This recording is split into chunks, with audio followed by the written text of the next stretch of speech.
everyone. It's a pleasure for me to introduce you to a mentor of mine and a friend, Rabbi Professor Aharon Yashuv, who for many years was the head of the Department of Jewish Philosophy at Bar-Ilan University before he retired a couple of years ago. And I won't get into details about his life because I assume he'll be telling you about that. He's a tremendous Ba'al Machshava person, expert in Jewish thought, modern Jewish philosophy, a great personality, great person to know, and it's a privilege for all of us here in the yeshiva to have him address us today. What's the theme? The theme is returning to the Jewish people. Well, I have to switch now from Hebrew to English. It takes some time, because, as you know, language is not only a matter of grammar, it's a matter of culture and philosophy and expressing yourself. Actually, my mother tongue is German, and so if you prefer, I can give the... Yes, please. Ja, bitte. Okay. But perhaps you or somebody can tell me, standing on one foot, about this yeshiva. What are you doing? How long are you studying here? You are staying here or going back to the States, or whatever it means, in a few words, so that I have an impression. Okay? Sure. What, about everyone, not just about me. Yeah, of course. Yeah. So there are American rabbinical students who are here for the year. There are a number of us who are studying here for our second year, not in any program, just studying Islam. There are a number of us who've been here for about 6 months doing that. There are a number of us who've been here only a couple of weeks doing that. Am I missing out? Somebody? Oh, there are also some rabbinical students American rabbinical students who came recently, and some European rabbinical students as well. And also, well... And regular people. And regular people. Yeah. Everybody wants to be a rabbi anyway. Some want to be normal. But what makes this place So special? rabbinical students and then people who are not pursuing any degree, just studying. But there are also rabbinical students, no? Who go back to JTS or something like Yes, that? the AJU. Oh, I see. So you're learning here the whole day? The whole day. Okay, so I have an impression anyway. Well, my former pupil and friend, Rav Hillel, he asked me to deliver a speech here, and he proposed something concerning my way of life. So that means my approach to Judaism and my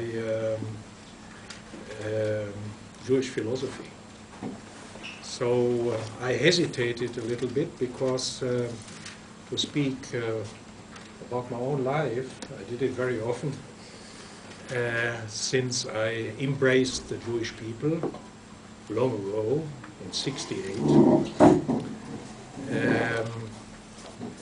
And then some of my friends, and especially my students at Bar-Ilan University, asked me, almost forced me to write this down. So I wrote an autobiography, you know, while being 50 years old. Usually you write it while being 80 or 90, but I had no choice. So, and this autobiography was written in German, and then I translated it into Hebrew, but there is no English version.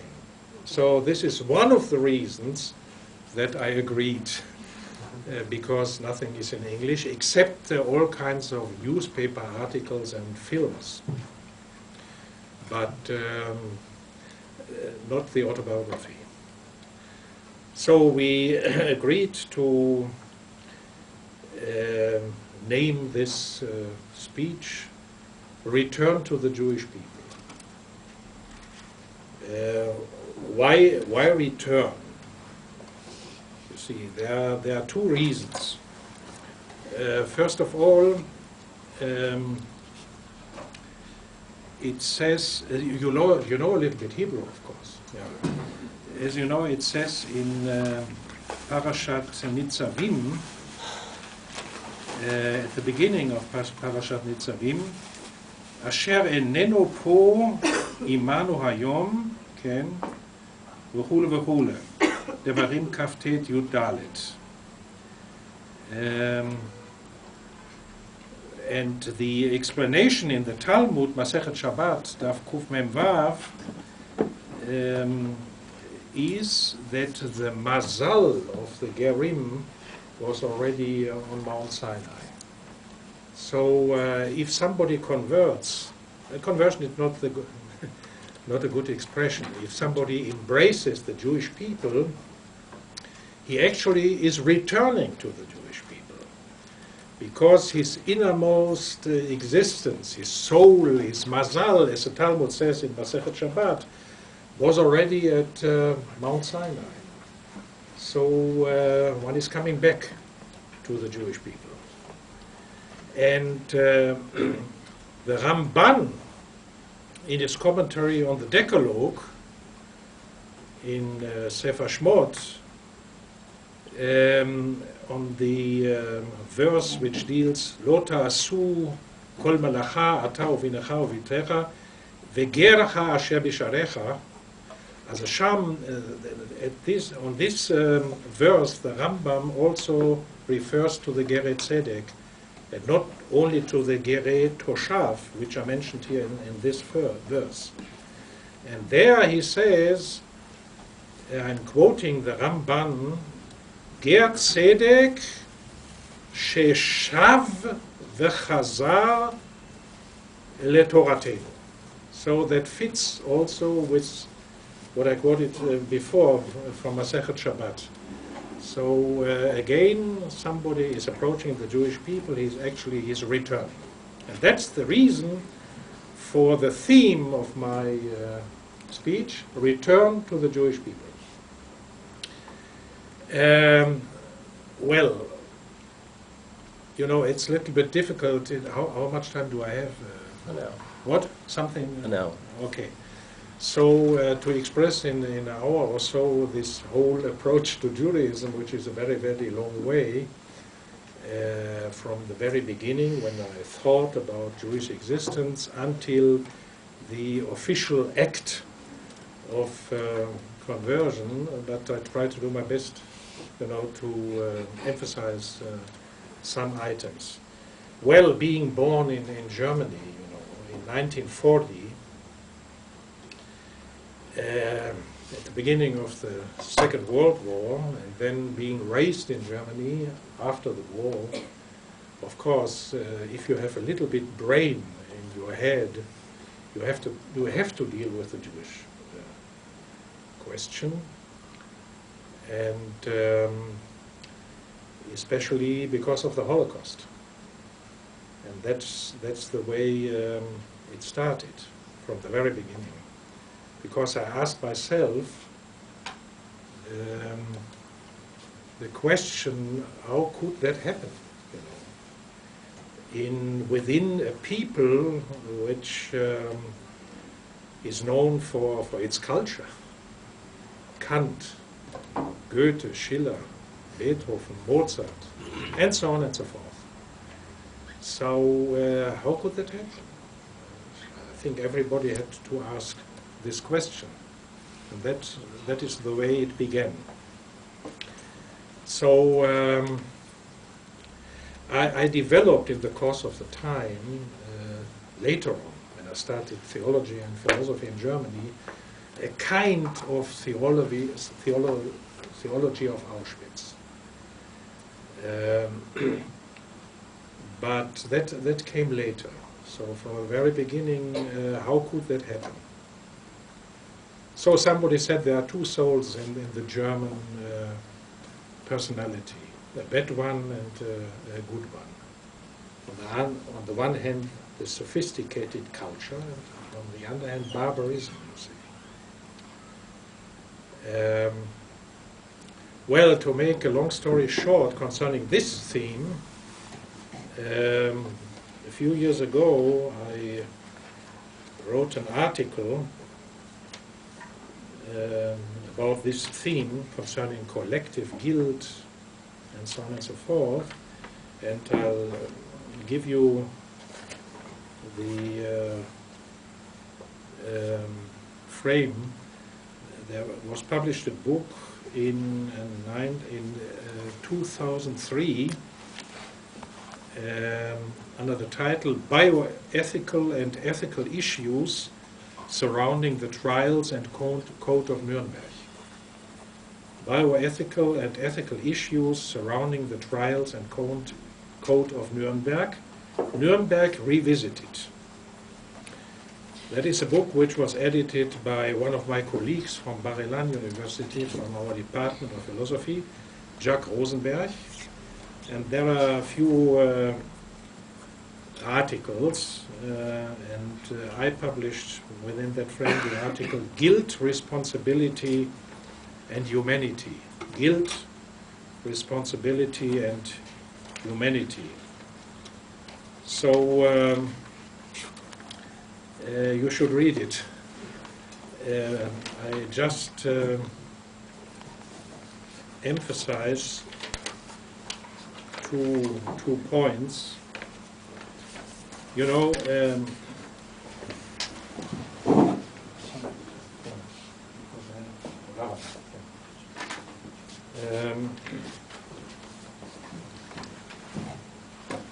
there is a view in theological thinking. I remember in America, North America, in the 60s, there was established a kind of death of God movement, where also Jewish philosophers and theologians participated. But that is especially a Christian affair, the death of God movement.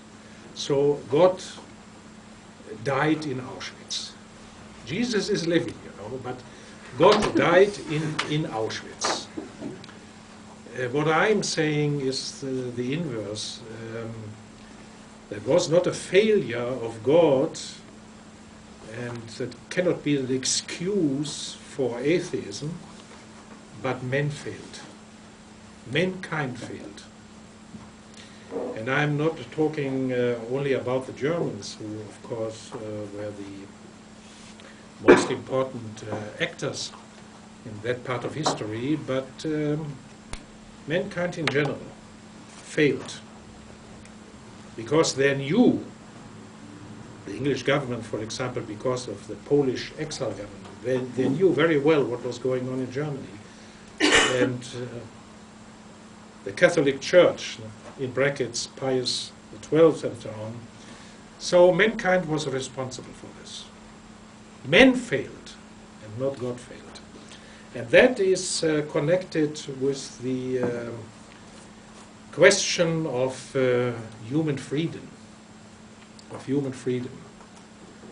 And so I'm also dealing with that item. I can quote myself a few sentences from this article and refer directly to Maimonides.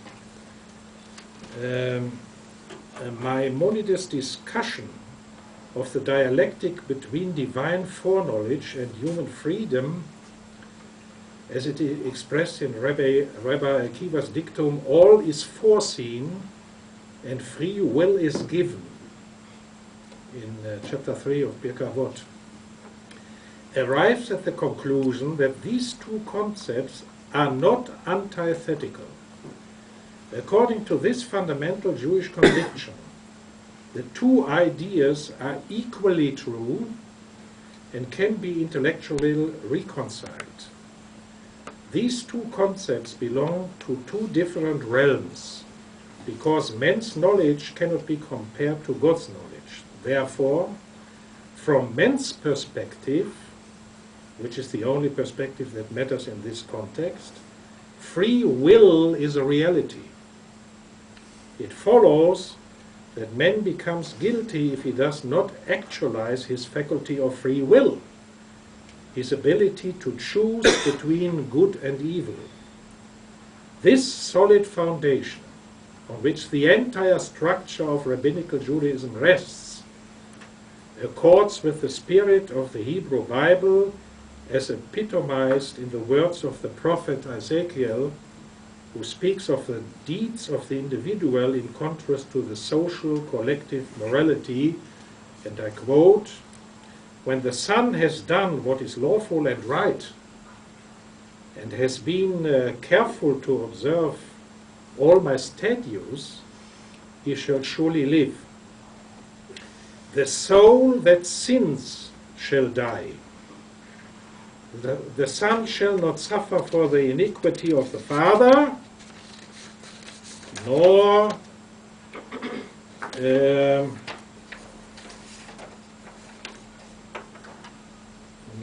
where does it continue? Nor the father suffer for the iniquity of the son. The righteousness of the righteous shall be upon himself, and the wickedness of the wicked shall be upon himself." So there is no heritage of sin, concerning the Christian theologumenon of original sin. The prophet Ezekiel is, of course, opposing this. Everybody is responsible for himself, and that is what the Rambam is saying. He's explaining that, especially in the 8th chapter of his introduction to the Ethic of the Fathers. And there he is saying the dictum of Rabbi Akiva, which I quoted right now, is understandable logically. There is no logical problem. So, hakol tzafui vehareshut netuna. It sounds problematic, but the Rambam tells us that the first part of this dictum is on another level than the second part. Hakol is foreseen. Hakol tzafui, that's a matter of divine politics. What is important for us, that's the end of the sentence. V'hareshut netuna. That is what counts. And so on and so forth. So I'm elaborating on this whole problem, not only from the point of view of the Rambam, but also from the point of view of other Jewish philosophers in the Middle Ages and in modern times. So I'm quoting that, and I'm referring to it in order to say that there is no excuse. Not God died in Auschwitz, but men failed. And then I refer at the end of the article to the question of humanity and divine authority. Humanity and divine authority. So we are living in a very secular world, in an atheistic world. No wonder. After Marx, Feuerbach, Nietzsche, and so on and so forth. And perhaps that's the problem. So I want to say a few words only on this issue of humanity's relation to divine authority. The term humanity signifies man's virtuous relation to himself, his relation to his fellow man, and his co-relation to the divine. Man, according to biblical tradition, is created in the image of God and therefore participates in the divine reason and freedom. Since Kant and the critique of religion from Feuerbach and Marx to Nietzsche and Freud, the homo religiosus has become more and more supplanted by the new men of this final immanence. Referring to Kant, the author of the oldest system program of German idealism, either Hegel or Schelling, that is the question, points to this metamorphosis, maintaining that in the future metaphysics will be engulfed by ethics, and the new religion will be nothing other than a new mythology where poetry will replace classical religious texts. This modernistic worldview eliminates the ontological difference between God as creator and man as being created. And according to some existentialists, the correlation between God and man occurs within the intern esse of the dialogue between the I and thou. Consequently, the keyword responsibility is used in connection to the interdependence of human beings, replacing the keyword duty, which especially refers to man's accountability to divine law. Herein, according to my opinion, lies the malaise of the modern atheistic world, where man becomes the ultimate authority and where autonomous ethics, understood as a more advanced system, replaces heteronomic ethics, which is based on divine will. Why is this a malaise? Because, as Dostoevsky put it, if there is no God, everything is permissible. Or, as reiterated by Gershom Schalom, without the existence of God, values and morals of true validity do not exist. When ethical principles turn into values, instead of being instruments for the service of the divine, when the responsibility is reduced to the level of the relation between man and his fellow men, and when values are no longer based on human-divine correlation, but rather on general principles of autonomous ethics for the sake of humanity alone, one should not be surprised at the emergence of the bloodiest century in human history. A Jew and a religiously inclined person who bases himself on halakha, a divine system that inculcates ethical principles in the everyday life of society, can only hope that the era of humanism, which, as the Austrian poet Franz Grillparzer put it long before the Holocaust, led to nationalism and bestiality, will be supplanted by a worldview of people who are conscious of being created in the image of God and thus are able to correlate with the divine. Such awareness, it is hoped and believed, can prevent another victory of barbarism. I do hope. So what I wanted to say with these quotations, from the very beginning, I dealt with this phenomenon which is called Holocaust, but of course the philosophic and theological reflections, they came at a later period. Well, so I was born and raised in Germany, and after having finished school and Were you religious as a young man? yes, I was raised as a Christian, not from my father's point of view, but from my mother's point of view, and I was very much active within the Protestant Lutheran Church in Germany, which is the majority church. And but after having finished school, I worked as interpreter in a factory in my hometown, Bochum. That means in the center of the industrial area of Europe, the Ruhr area.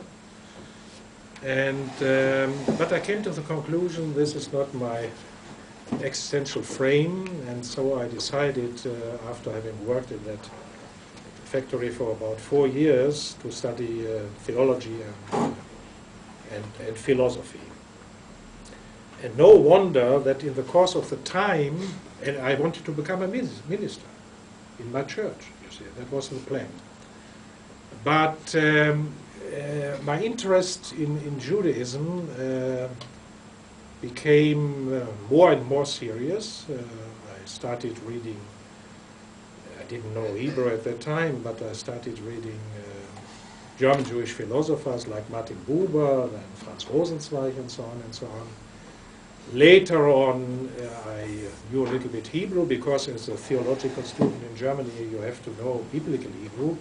You have to pass an exam, the Hebraicum, in order to be able to read at least easiest biblical text. And so the interest grew more and more. And then I had more and more doubts about Christian existence, Christian philosophy, Christian theology. And well, there are many items which I cannot spell out, but only to give a few examples. For example, the dogma of incarnation. That is a very strange dogma.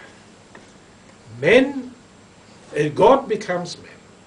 God becomes man. And here the danger exists that if that is possible, that man can become God. You see, Übermensch, superhuman being of Nietzsche. And then the cult between 33 and 45. Heil, you see, this is a kind of cult, a religious cult. Men can become God. So I see the roots in this European personality cult in Christian thinking, the history of Christianity in Europe. So that's one problem. Then the Gnostic influence on Christian theology that bothered me while reading the text of the New Testament. For example, I don't know if you are aware of that. It says in the Gospel according to John, the 8th chapter, verse 44, 45, 36, and this is Gnosticism. See, this is the influence of dualistic philosophy from Persia, Zarathustra. There are two principles, the good and the evil, light and darkness, and so on and so forth. That had influence on Christian theology, at least on the theology of John. And he says in the 8th chapter, you should read it, actually there are two gods. The good God, the God of light, and the bad God, the God of darkness. Now the Jews, he says, actually Jesus says it, John puts it into the mouth of Jesus. He says, the Jews are the sons of the devil, of the bad God. You see, and their father is the devil. So Christianity, so to speak, came and discovered the good God, and only from that time on, from the time of the incarnation of God in Jesus, you know, the world knows about the good God. And the God of the Old Testament is a very bad God. You have this influence of Gnostic thought even up to these days in certain theological schools. You see, on the one hand, and that is actually the largest part of the Christian churches, they say we are the new Israel, Verus Israel. We are the new, real Israel. But on the other hand, one of the most important theological schools in last century, the Bultmann school, and I learned at the University of Mainz with the disciple of Rudolf Bultmann, Herbert Braun, you see. They say Christianity is a new enterprise. It's not the heritage of the Old Testament, of the Jews. There are Jewish elements, of course, but it's much more complicated, and there are more streams from the ancient Hellenistic world. So, though the Old Testament is the part of the canon, but on the other hand, the New Testament and its philosophy is a completely different world. So there's no connection between Judaism and Christianity, actually. And this is because of this Gnostic view. You see, the bad God, that's a matter of history, he failed, and now comes Christianity with the Besorah, with the gospel.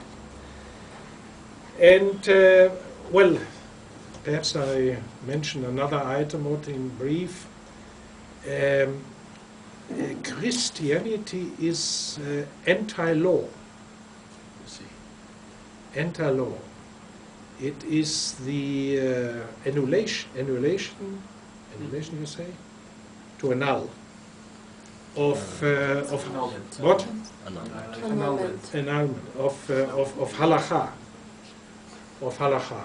So you don't need any longer law. Chok and mishpat. You only have to believe. If you believe, you are saved. You see, and everything is abstract, general, love.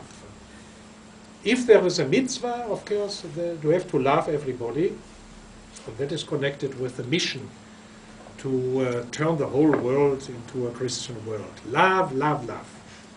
And now look at the history of Christianity. Inquisition, the death, the Black Death in the Middle Ages in Germany, until the Holocaust. Now, you don't have instruments to express this love. It's very abstract, and therefore it failed. And I came to the conclusion that Judaism, stressing the details via halakha, which penetrates into all kinds of human existence.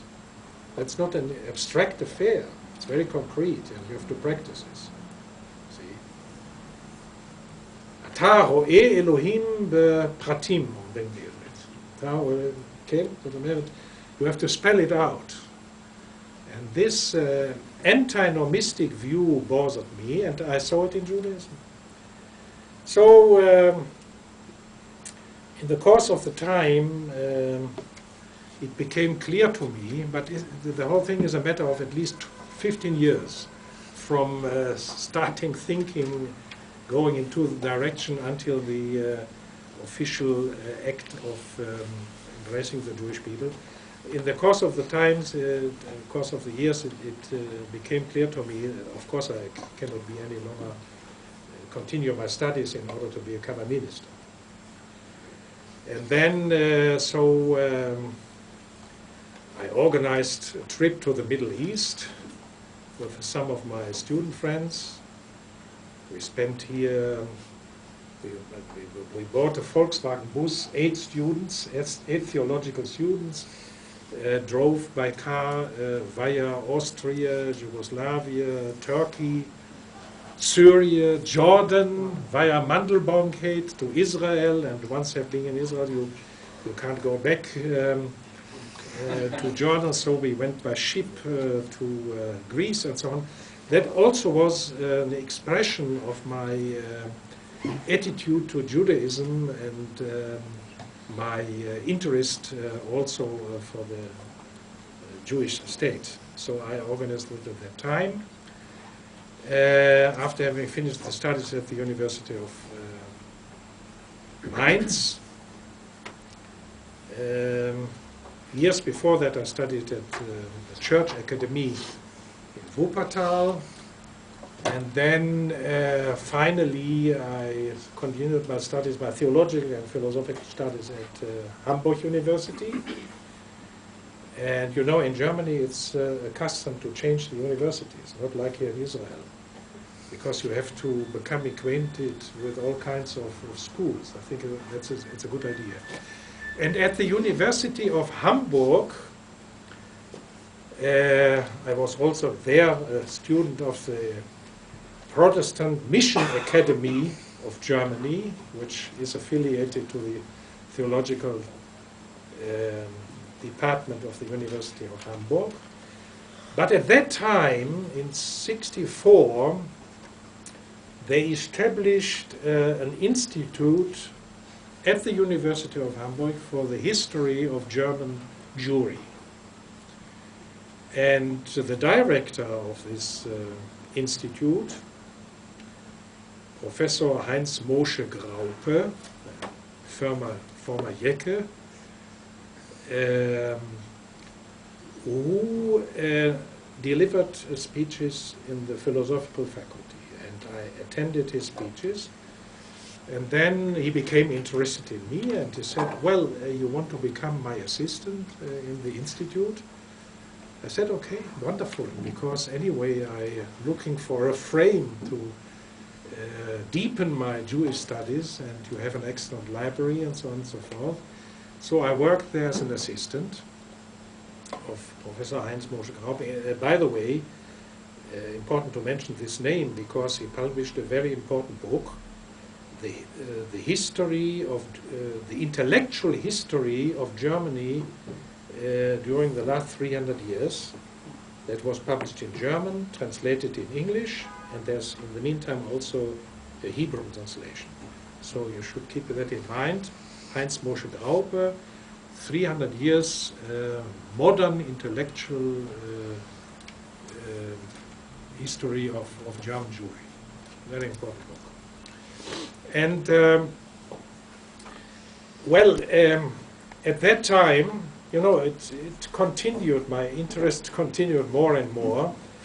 And after a year or so, I told him, listen, in Germany nowadays, concerning Judaism, this is not the right place. I'm looking for something more serious. Well, he said, in that case, you have to make a choice between Israel and North America, because these are the two centers of modern Jewry.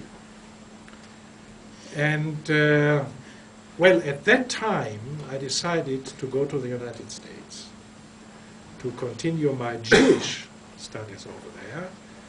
And I became accepted for the PhD program in Hebrew Union College, Cincinnati, Ohio.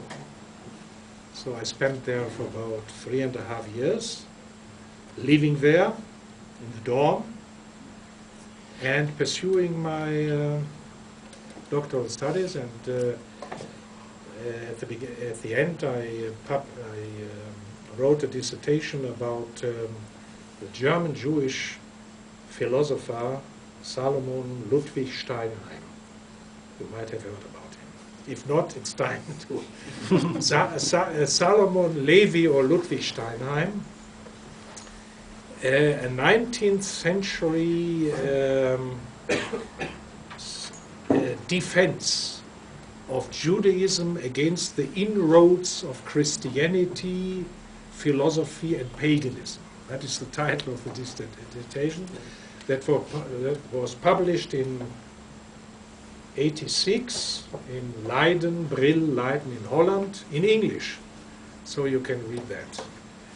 Very, very important philosopher. And Julius Gutmann, who wrote this famous book, The Philosophy of Judaism, which was translated from German to English and also to Hebrew. In Hebrew, in English, it's the philosophies of Judaism. It's wrong, because in German it's the philosophy of Judaism. But the Americans are pluralists, so they changed the title to philosophies. Anyway, a very important book. And here in this book, there's a chapter on Steinheim. So, anyway, I discovered him, and in the meantime wrote quite a lot about him in German, Hebrew, and English. But perhaps you can get hold of that dissertation, which was published, as I told you, in Brill in '68. The Theology of Salomon Ludwig Steinheim. So that was the result of my studies at Hebrew Union College. You know, I used the American scene to get acquainted with all denominations of Judaism.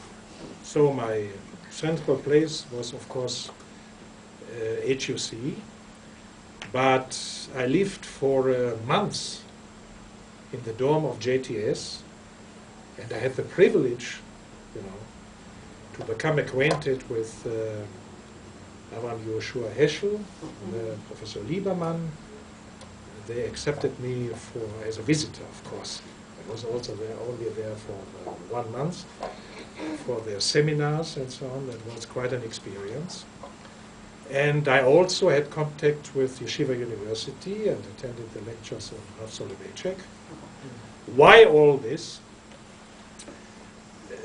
This is another lesson of the Shoah. Because I came to the conclusion, one of the important lessons of the Shoah is the mitzvah to think in terms of Klal Yisrael.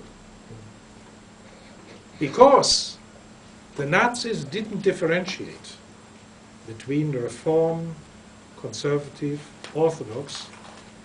Even Mumarim had to suffer. You see, the only contact I had when I was a youngster in my hometown Bochum with a Jew, that was a minister. The famous minister Hans Ehrenberg, a cousin of Franz Rosenzweig. Now Hans Ehrenberg, he was a professor of philosophy at Heidelberg University. And then he came to the conclusion that he has to convert to Christianity. So he left that important task, studied theology in the age of 40 or something like that, and became a minister in my hometown Bochum.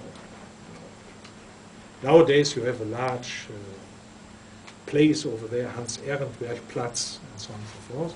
He was one of the famous cousins of Franz Rosenzweig.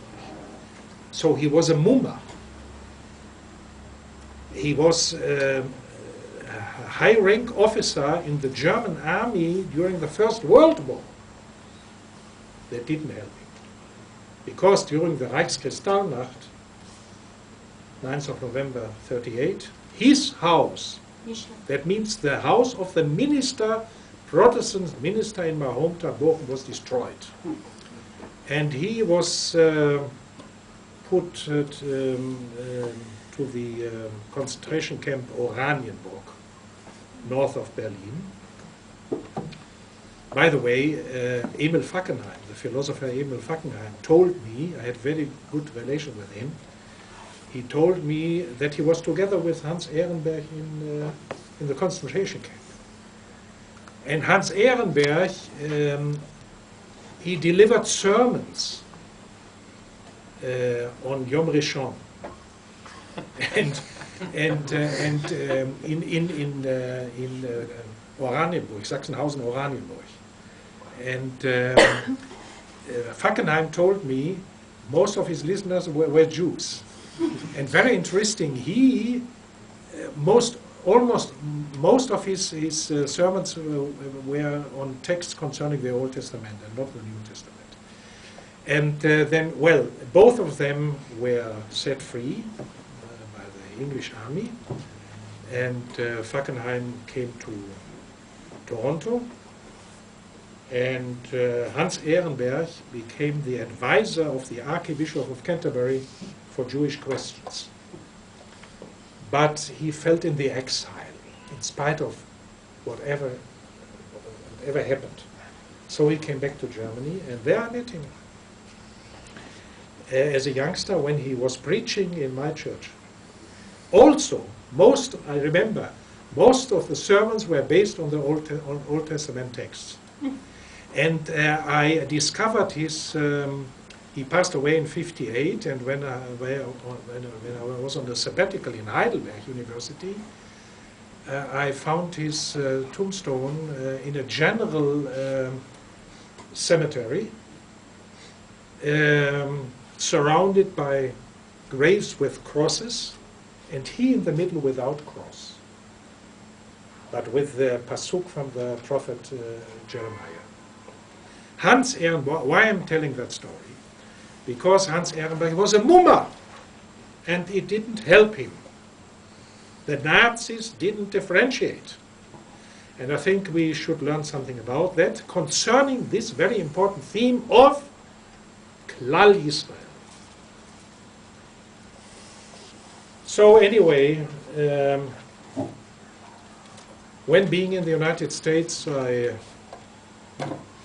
asked myself, what should I do? I couldn't be any longer Christian, of course not a minister.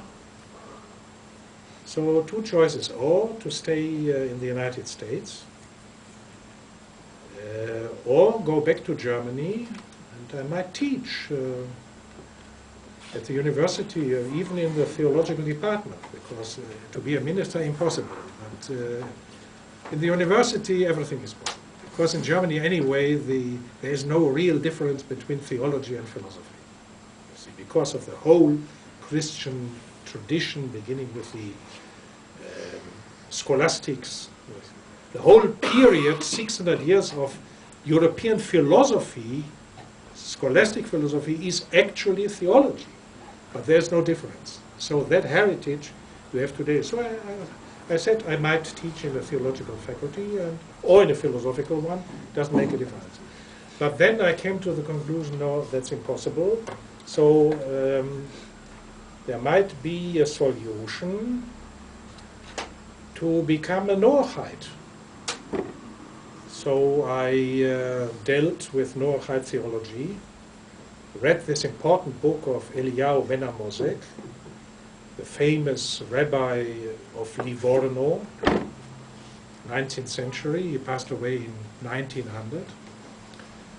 And a very serious scholar and rabbi. He was the Av Beit Din for 50 years in Livorno, Ir ve'em be'Yisrael. Historian, philosopher, Kabbalist also. And I think if you haven't read that book, you should read it. Is it translated to English? I assume so. יש תרגום חלקי לעברית ישראל והאנושות. זאת אומרת, he wrote it in French, Israel et l'humidité. There's a partly Hebrew translation, English I'm not sure, but if there is translation, I don't know. But you should read this book, very, very impressive. At least the autobiography exists in English also, of one of his important pupils, Aimé Pallier. Aimé Pallier, he wrote an autobiography, Les Sanctuaires Inconnus, The Unknown Sanctuary. Subtitle, My Conversion to Judaism, conversion in quotation marks. Because he didn't convert officially, because Ben Amozek told him, you don't have to, you are righteous of the nations, Chasid Umot Ha'olam, and you have a part in the world to come. יש לך חלק לעולם הבא. אתה לא צריך להיות בעיקר. אתה נוחית. So I was thinking going into this direction because of that very serious theology of Eliyahu ben Amozek. But then I came to the conclusion, no, that's being a Noahite means to remain standing on the bridge. You are not here, not there. There's no real frame. And well, finally I decided to make the decision, that was in '68, to embrace the Jewish people. And this act was very important for me because I wanted to express my theology of Klal Yisrael. So I asked for a Beit Din of 3 representatives from Orthodox, Reform and conservative movements. And that happened. Because I was in the States, at Cincinnati. I asked my teacher, he's my doctor father actually, Yaakov Petuchowski Zal, to be the representative of the Reform movement. And then he said, listen, very soon there will be a conference in Canada, north of Montreal, in a wonderful area, north of Montreal, of Klal Yisrael. For a whole week, all kinds of rabbis and professors from several universities will meet there and discuss Judaism. And you are invited. I said, that is wonderful, and that was real an experience. So during that conference, in summer '68, north of Montreal, I officially embraced the Jewish people. And people like Rav Aharon Lichtenstein, and Pinchas Peli, and David Hartman, and Yaakov Petuchowski, and many other illustrious people participated in that whole affair. And the 3 Dayanim on that Beit Din were David Hartman, representing the so-called Orthodox movement. By the way, a terrible word. It's a Greek word. One should create another expression. Anyway, he was the representative of the Orthodox movement, and Petuchowski of the Reform movement, and Professor Yochanan Mavs, who was professor of biblical studies at JTS at that time, he was the representative of the conservative movement. So during that conference I was called for the first time, Parashat Re'eh, and I prepared and I read my Aliyah, 5th Aliyah of Parashat Re'eh. And as a result, first of all, I was circumcised in Cincinnati before that conference, but that was an operation. Though it was done in the Jewish hospital, but it was not a halachic affair. Medical operation. And by the way, they gave me a local anesthetic, and that didn't work. So they asked me, what shall we do? I said, you asked me, you should know it. So they gave me a total anesthetic. And after 2-3 hours, I woke up and it was done. But because it was not a real circumcision, in Canada, they took Hatafat Dam. And then I got this document. I'll quote it to you in English. Certificate of acceptance into the Jewish faith. This is to certify that on the 26th day of Menachem Av, 5728, corresponding to the 20th day of August 68, in the city of Montreal, Canada, there came before the undersigned duly constituted Beit Din, Wolfgang Schmidt, that was my former German name, a real German name, Schmidt, But Wolfgang, you know, Wolfgang Amadeus Mozart, the Goethe, Johann Wolfgang von Goethe, who declared his desire to enter the covenant of the people of Israel as a righteous proselyte, who questioned him and found that he was sincere in his intention and adequately conversant with the doctrines and practices of Judaism. He has fulfilled the required rituals of circumcision and immersion as prescribed by Jewish law and tradition. We therefore declare him to be truly a member of the Jewish faith and a full member of the Jewish community, and we confer upon him the name of Aharon ben Avraham Avinu. Why did I choose the name Aharon? Because Aharon, Ohev Shalom, Rodev Shalom, it says in Pirkei Avot. And I was recognized in Germany as conscientious objector. Because when I got the invitation to the new built German army, I said, I can't be a member of the German army after what happened. Impossible. And then they made a trial which lasted about 2 years. And after 2 years, I was accepted as conscientious objector, and my philosophy convinced them so much that they said, even in the case of war, he shouldn't be drafted. Therefore, because of this, Aharon or Ohev Shalom or Rodev Shalom. And well, when coming to Israel, I changed also my family name into Shear Yashuv. As you know, Shear Yashuv is one of the sons of the prophet Isaiah, chapter 7. Yashuv, that refers to what I said at the beginning. So I think it's a good name for somebody who is returning to the Jewish people. May the God of our father Abraham bless him and grant him the strength and courage to abide faithfully and loyally by the precepts and observances of our holy Torah, so that he may become a worthy member of the house of Israel, chosen by God to hear testimony, to bear testimony to his righteousness among all mankind.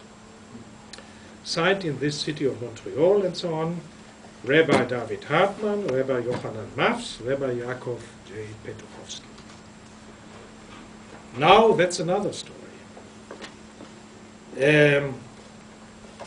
So after having decided to embrace the Jewish people, I asked myself, is America really the real frame of Jewish existence? Of course, in Germany not, after the war. And to make it sure, no. So I think Judaism is actually not a religion. Ayom, the Hebrew terminology, is very bad. There's differentiate between Datiim and Lo Datiim. There is no word for religion in the whole Bible. Hashem Dat, they are using today, occurs only 8 times in the book of Esther. But here it means state law. So why is there no special word for religion? I think because everything is religion. Everything is based on the divine relationship of the Jewish people. You see. And because we are talking of the Jewish people, peoplehood, I decided to make Aliyah. You see, Judaism is not only a matter of going to the synagogue on Shabbat and Kashrut and these things. It's a matter of. It's also a great mitzvah to join the army. Now here in Israel, I joined the army, and they knew about my story. I said there's a contradiction. You know, a conscientious objector. I said, well, this is on completely different levels. So finally, I was a major in the Israeli army, and here I can do it, but not within the German army. So I came to Israel. How did I come to Israel? I decided to make Aliyah on Yom HaAtzmaut. And Yom HaAtzmaut, the plane was almost empty. Because if you want to be from America in Israel on Yom HaAtzmaut, you have to come at least the day before. So I was sitting in the second class. And then the stewardess came and said, "Sir, why don't you sit in the first class? It's empty." And the son of Moshe Dayan was supposed to sit there, but because of security reasons, he didn't. He cancelled. And I was sitting on his place, and first class I immigrated to Israel. And, well, time's running out. But anyway, here in Israel, another story begins, of course. I'm living here since 1970, so almost 40 years. And what shall I tell about these 40 years? Well, I continued my Talmudic studies, halachic studies, after having received the PhD from HUC. So I studied in Yeshivat Merkaz Harav, and afterwards in the Jerusalem Rabbinical Seminary, Machon Fischel. And there I was ordained, I got the smicha, and was elected the rabbi of the Technion. But that was not so easy, because one of my teachers at that time, nowadays the chief rabbi of Haifa, Yashuv Kohen, he said me, we need a new rabbi for the Technion. You as a person. Okay, I started the process, and it took a very long time, at least a half year. After half a year, something like that, I got the invitation to act as rabbi of the Technion. Afterwards, they told me there were serious discussions. How can a German convert, not only convert, but German, be the rabbi of the Technion? And there were people who, I can understand that, of course, who disagreed, but finally they asked Rosh Yeshivat Merkaz Harav, Rav Tzvi Yehuda HaKohen Cook, and he said, "What are you talking about? You have to take it." And they listened to his, he was a very important authority at that time. So I was rabbi of the Technion, but afterwards I returned to the academic world, because I'm living until this very day on the bridge between the university and the rabbinate. In the army, I was divisional rabbi. So my whole existence is on the bridge. And the same story happened when I was asked to attend the course of officers in the army. Now that is a matter of security. A German convert, that's a suspicious thing, should be an officer in the Israeli army. That has to be checked. And then the chief rabbi of the army at that time, Gad Navon, he said no problem at all. I know him and so on, so I was accepted to the army and as an officer in the army, and so on and so forth. And now I'm living, now already 30 years, in the old city, the pivot of the world, in the so-called Jewish quarter. It's also amazing, you know. In the capital of Israel, you have a Jewish quarter. Hard al Yehud. And my children grew up there, and they are all Jerusalemites. And I'm praying in a Sephardic synagogue, because my wife is from Aharon in Algeria, the city of, who was there? Albert Camus. Albert Camus. And so we are talking only Hebrew. She doesn't know German. I don't know Arabic. She knows Arabic. So our general language is Hebrew.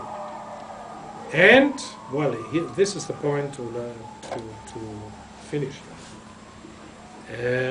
I really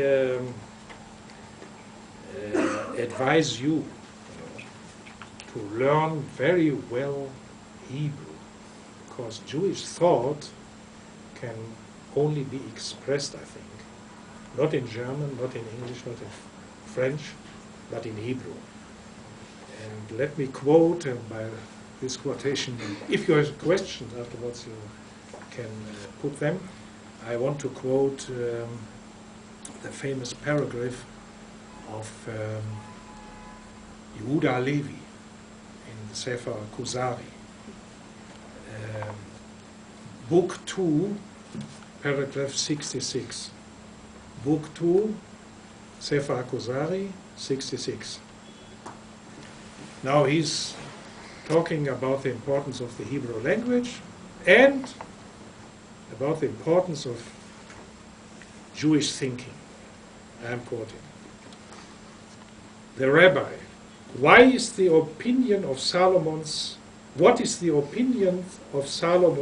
accomplishments? Did he not, with the assistance of divine intellectual and natural power, converse on all sciences? The inhabitants of the earth traveled to him in order to carry forth his learning, even as far as India. Now, the roots and principles of all sciences were handed down from us first to the Chaldeans, then to the Persians and Medians, then to Greece, and finally to the Romans. On account of the length of this period and the many disturbing circumstances, it was forgotten that they had originated with the Hebrews. And so they were ascribed to the Greeks and Romans. To Hebrew, however, belongs the first place, both as regards the nature of the languages and as to fullness of meanings. Okay, thank you very much for your patience. Thank you.